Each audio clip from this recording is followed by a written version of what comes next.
आप बल्ब को फेंकने से पहले ये वीडियो जरूर देख लें, इनसे आपके हजारों रुपए की बचत होने वाली है। और ये वाली टिप तो बहुत इंटरेस्टिंग है, आपके बहुत काम आने वाली है। और खाली कार्ड से हम बनाएंगे ऐसी चीज जो आपने कभी नहीं देखी होगी। और कौन मेहंदी के ये जबरदस्त हैक्स आपको बहुत पसंद आने वाले हैं, बहुत मजे मजे की टिप्स हैं। अगर वीडियो में आपको कुछ भी पसंद आए, कुछ भी सीखने को मिले तो वीडियो को लाइक कर दीजिएगा। चैनल पे न्यू है तो चैनल को सब्सक्राइब कर दीजिएगा। और अगर आप मेरे पहले से सब्सक्राइबर हैं तो मैं दिल से आपकी शुक्रगुजार हूँ। बिस्मिल्लाहिर्रहमानिर्रहीम, अस्सलाम वालेकुम। Huma kitchen tips and tricks में खुशामदीद। बगैर वक्त जाया किए बढ़ते हैं पहली टिप की तरफ। तो पहली टिप मेरी बहुत इंटरेस्टिंग है, आपको बहुत पसंद आने वाली है। बाज़-औक़ात हमें दायरा बनाना पड़ता है, सर्कल, और हमारे पास ऐसी राउंड कोई चीज़ मौजूद नहीं होती। तो सिंपली हाथों की मदद से आप इस तरह राउंड एक शेप बना सकते हैं, सर्कल। तो आपने कोई भी पेंसिल मार्कर आपने ले लेना है और आपने जो इस तरह आपने अपनी फिंगर्स में लगा देना है, जिस तरह मैं वीडियो में दिखा रही हूँ। अब आपने जो मिड फिंगर है इसको आपने सर्कल के जो मिड में आपने रख देना है। अब जितने डायामीटर का आप सर्कल बनाना चाहते हैं, आपने इतना पेन को या पेंसिल को खोल देना है। और आपने दरमियान मिड वाली फिंगर को दरमियान में रख के सिर्फ कागज को आपने जो पेपर पे आप बना रहे हैं सर्कल, उसी को आपने घुमाते जाना है। आपने किसी फिंगर को भी पेपर के साथ टच होने नहीं देना। बस आप मिड फिंगर को नीचे सर्कल में दबाए रखेंगे और बाकी इस तरह पेन को घुमाते जाएंगे और पेपर को भी। तो कितना अच्छा राउंड एक सर्कल बनकर तैयार हो गया है। सिर्फ अपने हाथ की मदद से आप छोटा बड़ा जैसा भी सर्कल चाहें बना सकते हैं। तो है ना मजे की टिप, आपको पसंद आई होगी। तो नेक्स्ट टिप की तरफ बढ़ते हैं। इस तरह के जो कार्ड्स वगैरह हमारे घर में पड़े होते हैं, एटीएम कार्ड या फिर जो आईडी कार्ड के साथ हमारे इस तरह पेपर्स होते हैं, कुछ टूटे होते हैं, कुछ खराब होते हैं। इनका जो प्लास्टिक है वो बहुत जबरदस्त होता है, इससे हम एक जबरदस्त सी चीज बनाने वाले हैं। मैंने ये एक शेप ड्रा कर दी है, आपने भी इसी तरह एक शेप ड्रा करके उसको कट कर देना है। अगर आपके पास ये मौजूद नहीं है तो आप डिस्पोजेबल जो बॉक्सेस होते हैं उनका इस्तेमाल भी कर सकते हैं, क्योंकि उनका जो प्लास्टिक होता है वो भी बहुत मजबूत होता है। जो चीज़ हम बनाने वाले हैं उसके लिए हमें मजबूत एक प्लास्टिक की ज़रूरत है। अब आपने अपने मोबाइल का बैक कवर खोल देना है और इसकी जो ऊपर स्पीकर वाली जगह होती है, आपने सिंपली इसको इंसर्ट कर देना है। आपने इस जगह छोटा सा होल भी कर देना है, जैसे मैंने किया हुआ है। अब इस तरह आपने इसे इंसर्ट कर दिया। इतना ज़बरदस्त एक ऑर्गेनाइज़र और बहुत काम की चीज़ बनकर तैयार होगी है, जो आपके बहुत काम आने वाली है और आपको बहुत पसंद आने वाली है। वीडियो को अंत तक लाज़मी देखिएगा। तो फिर आप इस कवर को दोबारा बंद कर दें। बस आपने मेक श्योर करना है कि जो भी आप इस ऑर्गेनाइज़र के लिए आप मटेरियल इस्तेमाल कर रहे हैं वो बहुत मजबूत हो। इस तरह के हुक्स या पेपर क्लिप जो अक्सर घर में पड़े होते हैं, आपने वो ले लेने हैं। या इस तरह की चेन जो अक्सर पुराने बैग वगैरह पर्स के साथ होती है वो भी निकाल सकते हैं। या इस तरह का रिबन जो अक्सर बोटल्स के साथ होता है, वाटर बोतल के साथ या बच्चों के आईडी कार्ड के साथ, आप वो भी ले सकते हैं। तो आपने सेफ्टी पिन के साथ सिंपली आपने इस तरह लगा देना है, अगर आपके पास उस तरह की चेन मौजूद नहीं है। तो यहाँ ये जो इतना ज़बरदस्त हैंगिंग, जब हम बाज़ार जाते हैं तो हम अक्सर मोबाइल को हाथ में पकड़ते हैं, हमारे हाथ में गुंजाइश नहीं होती, सामान पकड़ा होता है या खोने का डर होता है हम कहीं।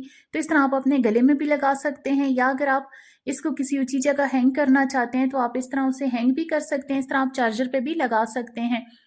तो कौन मेहंदी के ये जो इंटरेस्टिंग से हैक्स मैं आपके साथ शेयर करने वाली हूँ, ये भी आपके बहुत काम आने वाले हैं। होते हैं अक्सर जो बच्चियाँ होती हैं उनको मेहंदी लगाने का बहुत शौक होता है, डिज़ाइनिंग सीख रही होती हैं जब, तो अक्सर वो फूफू के, दादों के, ममा के हाथों पे लगाती रहती हैं। और हर तरफ उनको बहुत शौक होता है ये बनाने का फूल, तो सबके हाथ गंदे करती हैं। आप इस तरह अगर बेकार पड़ा हुआ आईना उन्हें दे देंगे, बच्चियां शौक शौक में ये बहुत अच्छी एक स्किल भी सीख लेंगी डिज़ाइनिंग मेहंदी के। और आईने से इसको रिमूव करना भी बहुत आसान होता है और ये बार बार यूज़ करने के उनके काम आ सकता है। तो ये एक बेहतरीन टिप है आपके लिए। नेक्स्ट टिप मेरी इस तरह है, जब हम किचन में माचिस वगैरह जलाते हैं तो अक्सर हम जब चूल्हा जला लेते हैं तो माचिस की तीली को कभी काउंटर टॉप पे कभी फर्श पे फेंक देते हैं। तो दिन में पता नहीं कितनी बार हम चूल्हा जलाते हैं और कितनी बार हम माचिस की तीली को फेंकते हैं। तो कभी हम देखें तो फर्श पे बहुत मैस होता है, काउंटर टॉप पे भी बहुत मैसी गंदा एक लगता है। तो एक खाली आपने माचिस लेकर उसको डबल टेप के साथ दूसरी भरी हुई माचिस के साथ इस तरह अटैच कर देना है। अब आप जब भी चूल्हा जलाएं, माचिस जो भी आपकी जलकर उसको बुझा दें और फिर दूसरी खाली वाली माचिस में इसे डाल दें। इस तरह छोटी सी टिप्स से हमारा किचन ऑर्गेनाइज रहेगा, क्लीन रहेगा, मेस नहीं होगा। तो इस तरह आप छोटी छोटी टिप्स के साथ अपने घरेलू काम को आसान बना सकती हैं और सब देखने वालों से तारीफें भी समेट सकती हैं। बाज़-औक़ात कोई कलर हमें याद आते हैं और हमारा दिल करता है कि नेल पॉलिश को वो कलर लगाएँ, लेकिन वो ड्राई हो चुकी होती है। तो उसके लिए आपने कोई भी घर में फालतू पड़ी हुई परफ्यूम ले लेनी है। होते हैं ऐसे टेस्टर्स जिनकी खुशबू हमें पसंद नहीं होती, चंद एक पंप आप इसमें कर देंगे और इसके ढक्कन को दोबारा लगा के आप इसे शेक करेंगे तो ये दोबारा से ठीक हो जाएगी, मेल्ट हो जाएगी और आप इसे दोबारा यूज़ कर सकेंगे। तो इस तरह आप अपनी ख़राब पड़ी हुई पॉलिश को फेंकने से पहले एक दफ़ा ये ट्राई ज़रूर करें, आपकी पॉलिश बिल्कुल ठीक हो जाएगी और आप अपनी पसंद के कलर्स को दोबारा अप्लाई कर सकेंगी। कोई भी पुरानी पॉलिश फेंकने से पहले आप इस तरह कर दें तो आपके बहुत सारे पैसों की भी बचत होने वाली है। तो खराब बल्ब का ऐसे मैं आपके साथ हैक्स शेयर करने वाली हूँ जो आपको बहुत इंटरेस्टिंग लगेगी और आपके बहुत सारे पैसों की बचत होने वाली है।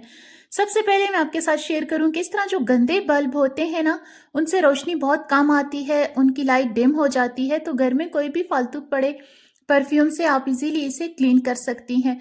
तो ये ना सिर्फ बहुत अच्छे से क्लीन हो जाते हैं, इन पे जितनी भी ग्रीसीनेस होती है वो ख़त्म हो जाती है। जैसे ये किचन का एक बल्ब है, तो ये बहुत गंदा हुआ है और ये चल भी नहीं रहा।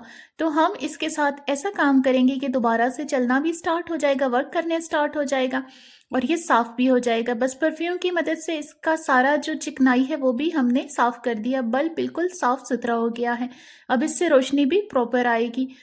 बाज़-औक़ात हमारे घर में जो पुराने बल्ब लगे होते हैं वर्क नहीं करते, ऑन नहीं होते, तो इस तरह आप उसे उतार के तो आप रेगमाल सैंड पीस आपने ले लेना है या कोई भी पुरानी मेडिसिन का आपने ब्लस्टर ले लेना है खाली और इस तरह आपने इन जगहों पर रब कर देना है। यहाँ अक्सर रस्ट आया होता है जिसकी वजह से करंट पास नहीं होता और ये ऑन नहीं होते। इस तरह ये बिल्कुल ठीक हो जाएगा। नेक्स्ट स्टेप भी मेरी बल्ब से लेकर ही है।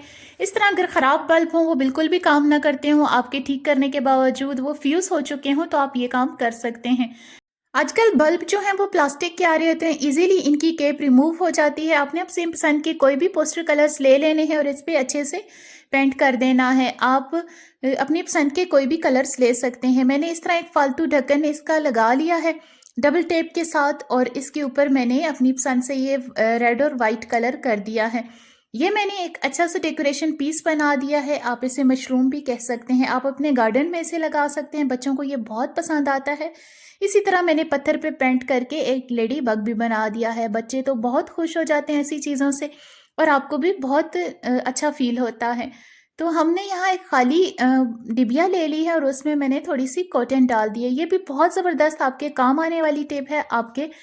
आपके हज़ारों रुपए की बचत होने वाली है। तो इस पर आपने अर्के गुलाब रोज़ वाटर थोड़ा सा डाल देना है। अगर आपके पास अवेलेबल हो तो ठीक है, नहीं तो आप कोकोनट ऑयल का इस्तेमाल भी कर सकते हैं। यहाँ पर मेरे पास ऑरेंज एसेंशियल ऑयल था, मैंने थोड़ा सा चंद ड्रॉप्स वो भी डाल दिए हैं। बहुत कमाल की चीज़ बनकर तैयार होने वाली है, आपको बहुत पसंद आएगी। ऑरेंज ऑयल की जो खुशबू है वो भी बहुत रिफ्रेशिंग है और ये हमारी स्किन के लिए भी बहुत अच्छा है। हम जब लेडीज़ जो हाउस वाइफ्स होती हैं, हम भी कभी मेकअप करते हैं तो हमारे पास अक्सर मेकअप रिमूवर अवेलेबल नहीं होता, क्योंकि हम कम बेशतर ही हम मेकअप इस्तेमाल करते हैं। तो आप इस कॉटन की मदद से आप अपने तमाम मेकअप को रिमूव कर सकते हैं, जो बेहतरीन वर्क करेगा और आपकी स्किन को भी हाइड्रेट रखेगा और स्किन को नरिश भी करेगा। जो केमिकल मेकअप रिमूवर आते हैं उनमें केमिकल होता है जो स्किन के लिए बहुत नुकसानदेह होता है। यहाँ आप देख रहे हैं कि ये जो कौन मेहंदी है ये बहुत मोटी मेहंदी निकाल रही है। इससे अगर आप डिज़ाइनिंग करना चाहें तो बहुत बुरी डिज़ाइनिंग होती है, अच्छी नहीं होती। तो इसकी धार को कम करने के लिए मैंने स्कॉच टेप लेकर पहले पेपर पिन को लगाया है और उसको थोड़ा सा ऊपर करके इसके गिर्द मैंने राउंड घुमा लिया है। अब इजाफी सी इसकी निब बनकर तैयार होगी जो बिल्कुल बारीक है। अब इससे बहुत बारीक मेहंदी निकलेगी। तो आप इस तरह अपनी मेहंदी की निब को बगैर किसी मुश्किल के आसानी से पतला कर सकते हैं। जब आलू वगैरह को हम बॉईल करते हैं तो ये जिस देगची में, जिस पतीली में हम बॉईल करना चाहते हैं वो बिल्कुल काली हो जाती है, उसमें स्टेन्स पड़ जाते हैं। चंद दाने अगर नींबू के आप काट कर इसमें डाल दें, इसके छिलके ही डाल दें तो देगची काली नहीं होगी। इस तरह मिरर वगैरह पे पानी के निशानात होते हैं जो नहीं ख़त्म होते धोने से भी, तो आपने खाली एक बेकार पड़ी हुई टूथपेस्ट में थोड़ा सा पानी डालकर उसको शेक करना है, तो उससे ये जो आईना होता है ये बहुत अच्छे से साफ़ हो जाता है। यहाँ मैंने फालतू एक बेग का इस्तेमाल किया और इसको अच्छे से इस पूरे पे रब कर दिया है। विद इन अ सेकेंड्स ये आईने जो होते हैं ये बहुत अच्छे से क्लीन हो जाते हैं। इस टूथपेस्ट में मतलब फालतू पड़ी टूथपेस्ट थी, इससे आप अपनी गाड़ियों के शीशे और अपनी खिड़कियों के जो भी होते हैं घर में लगे हुए वो भी आप बहुत अच्छे से क्लीन कर सकते हैं। विंडो वगैरह भी क्लीन हो जाती है और आईना भी बहुत अच्छे से क्लीन हो जाता है। आपने एक साफ नरम कपड़ा लेकर इस सब को पोंछ देना है। अब आपको कुछ भी और लगाने की ज़रूरत नहीं है। मिरर आप देख सकते हैं इतना अच्छा सा क्लीन हो गया है। अब आज की वीडियो में आपको कौन सी टिप अच्छी लगी और अगर आपको कुछ भी सीखने को मिला हो, कुछ भी अच्छा लगा हो तो वीडियो को लाइक कर दीजिएगा। चैनल को सब्सक्राइब करके अच्छा सा कमेंट्स कर दीजिएगा। मिलते हैं अगली वीडियो में, तब तक के लिए अल्लाह हाफिज़।